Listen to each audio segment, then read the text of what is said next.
ভেটকি মাছ নোনা জলের মাছ, তবে এই মাছের মাথা থেকে লেজ পর্যন্ত বিভিন্ন রকমের পদ বানানো যায়। এই মাছ খেতে খুব সুন্দর ও নরম এবং কাঁটা বাছারও কোনো ঝামেলা নেই। আর আজ আমি সেই গ্রামীণ পদ্ধতিতে সুন্দর ভেটকির ভাপার রেসিপি নিয়ে এসেছি তোমাদের সাথে শেয়ার করতে। নমস্কার বন্ধুরা, সুপ্রিয়া কিচেন ব্লগে সবাইকে স্বাগত। আশা করি তোমরা সবাই খুব ভালো আছো। আজ আমি তোমাদের দেখাবো গ্রাম্য পদ্ধতিতে ভেটকি মাছের ভাপা।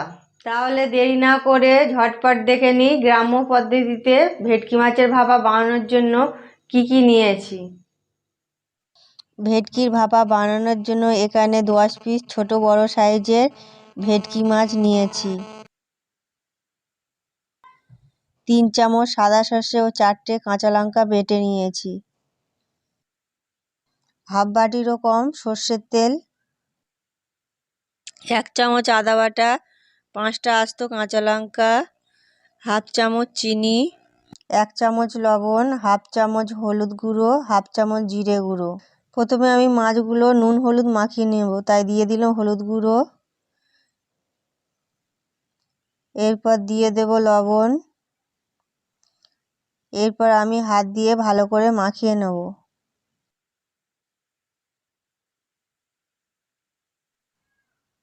মাছগুলো নুন হলুদ মাখানো হয়ে গেছে, এবার 5 মিনিটের জন্য ম্যারিনেট করে রাখবো। বন্ধুরা, আমি এখানে একটা স্টিলের টিফিন বক্স নিয়েছি, যার মধ্যে মশলাগুলো মাখিয়ে নেব। তাই প্রথমে দিয়ে দেব সর্ষে বাটা ও কাঁচা লঙ্কা বাটা। সর্ষে আর কাঁচা লঙ্কা একসাথে বেটে নিয়েছি যাতে সর্ষেটা তেতো না হয়।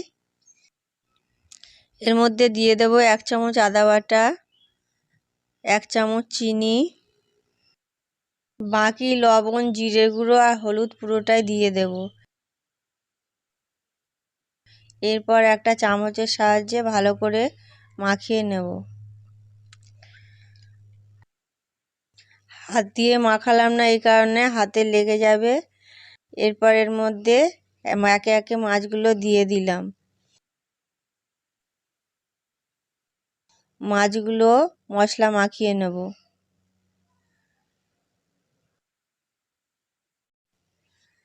মাছগুলো প্রায় মশলা মাখানো হয়ে গেছে। এবার এর মধ্যে ওপর থেকে সর্ষের তেল দিয়ে দিলাম। এতে বেশ অনেকটাই সর্ষের তেল দিতে হবে যাতে স্বাদটা ভালো হয়। এরপর এর মধ্যে দিয়ে দিলাম 5টা কাঁচা লঙ্কা। একটা ঢাকনার সাহায্যে ঢেকে ভাপে বসিয়ে দেব। সেই জন্য আমি গ্যাসটাকে অন করে নিলাম। এবার কড়াতে আমি অল্প করে জল দিয়ে দেব।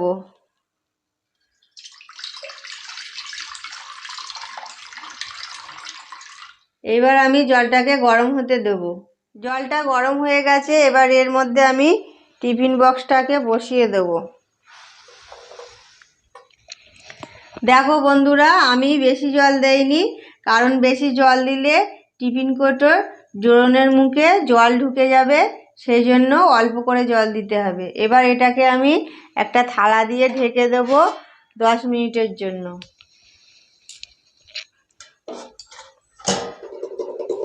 এবার গ্যাসটাকে আমি লো ফ্লেমে দেব। এইভাবে 10 মিনিট ফোটার পর আরও 5 মিনিট গ্যাসটাকে বন্ধ করে রেখে দেব। 10 মিনিট পর ফিরে আসলাম। এরপর আমি থালাটাকে খুলে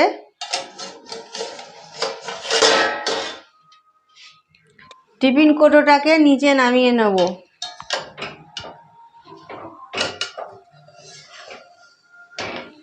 খুবই গরম, তাই একটা ডাস্টারের সাহায্যে নামাচ্ছি।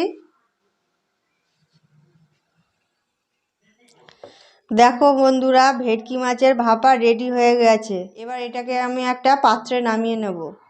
আমার এই ভেটকি মাছের ভাপার রেসিপিটি যদি তোমাদের ভালো লেগে থাকে তাহলে একটা লাইক, শেয়ার, কমেন্ট এবং আমার চ্যানেলটিকে সাবস্ক্রাইব করার অনুরোধ রইল। ভালো থাকবে, সুস্থ থাকবে, দেখা হবে পরবর্তী পর্বে।